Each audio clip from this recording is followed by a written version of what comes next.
لو انت على الشر ناوي فالعبد لله وارجع خدوهم بالصوت لا يغلبوكوا. في حكايه بابات الجي هلا والعبد لله اللي سايقها ورميها، واحد باب جي هلا وبيتعمل له 1000 حساب في منطقته، واخد الصياعه تدريجيه، حجوزه بقى وتنطيط وتثبيت ودنيا والاحراس في الجنب واي نكشه بيصرخ، بس انا ما شفتلهوش اكشن. والتاني واخد الشغله بالبروتين ومهتم باكله والتيشيرتات اللي هي السليم اللي بتيجي على الجسم ويبين العضلات ويمشي بالترابيس، بس انا ما شفتلهوش اي اكشن. الاتنين دول كنت قاعد مع راجل كويس، سمعت لك ان الاتنين دول وقعوا في بعض. يا سعدك يا هناك يا ميرو، انا عايز بقى اتعلم منهم. ده باب بالجسم وده باب بالصياعه، ده هيعلمني حركات وفايت وده هيعلمني التنطيط والاحراز والصرخه والمشي. اقف بقى اتفرج. طب امتى هيتصوا في بعض؟ قال لك ده بيحضر نفسه وده بيحضر نفسه وجايين يصرخوا على بعض. المنطقه اتلمت، الان 73 بقى محطوط بالعرض وعمل قناه يوتيوب وسجل في الجرة، وانا واقف مسنتر نفسي على الامه. انا هاخد شويه اكسبيرينس اعملهم في سي في. بصيت لك على الاتنين جايين بيصرخوا على بعض، الصايع جاي ارجع، والتاني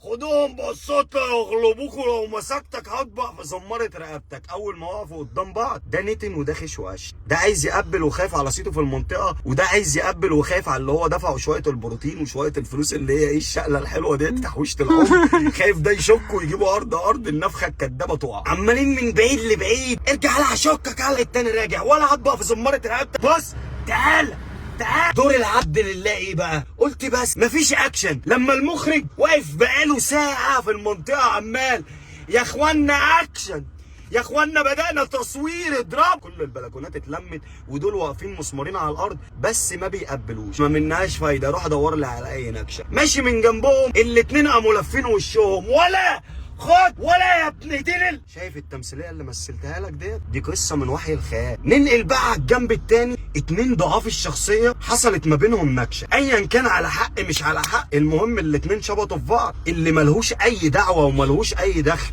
الدين، واحد منهم يقوم جاي قايم عايز يفرض السيطره على الناس اللي بتتفرج وعلى دوت واصحابه، ولا يا ابن دين كلها جالها زبالال. ايه ده سب الدين، ده معناه كده ان دينه مش فارق له، احنا هنفرقوا له؟ طب ما ممكن يزعلنا، ما ممكن يعلم علينا، لا تلاشاه. يوم جاي التاني تاخده النحرره من جواه، ده هو سب يبقى انا سب، وواحده بواحده سبايه مع سبايه طاروا ابدا من جديد. وده اللي زعلانين عليه يسبوا وده اللي زعلانين عليه يسبوا، وبقت موضه دخلت في الهزار، دخلت في الضحك، دخلت في الجد، دخلت على النت، دخلت في الاستوريهات، دخلت في الميمات، تمشي في كل شارع بنات بشباب بتسب الدين اللي الصحابه حاربوا عشانه، الدين اللي رسولي ورسولك قال لنا ان احنا نتبعه ونفضل ندعو ليه لحد ما نحط راسنا في التراب، واحنا ما عملناش اي حاجه، جالنا الدين على الجاهز، لا حاربنا ولا عملنا.